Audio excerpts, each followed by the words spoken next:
వికారాబాద్ జిల్లా పరిగి మండలం సయ్యద్ మల్కాపూర్ గ్రామంలో దారుణం జరిగింది. శంకరమ్మ అనే వృద్ధురాలు హత్యకు గురైంది. మద్యం మత్తులో గొడవకు దిగిన తన ఇద్దరు కుమారులను ఆపేందుకు శంకరమ్మ ప్రయత్నించింది. ఈ క్రమంలో చిన్న కొడుకు శ్రీనివాస్ శంకరమ్మపై దాడి చేశాడు. ఆమె తలకు తీవ్ర గాయమైంది. స్థానికులు వెంటనే పరిగి ప్రభుత్వ ఆసుపత్రికి తరలించారు. చికిత్స పొందుతూ పరిస్థితి విషమించి శంకరమ్మ మృతి చెందింది.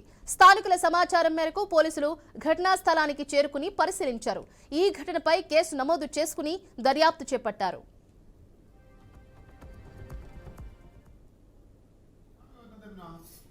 ఇద్దరు క్యారెట్ ఆడ కింద పడ్డ తర్వాత ఇప్పుడు మీ అన్న మీ వదిన కూడా వల్ల నువ్వు పోయి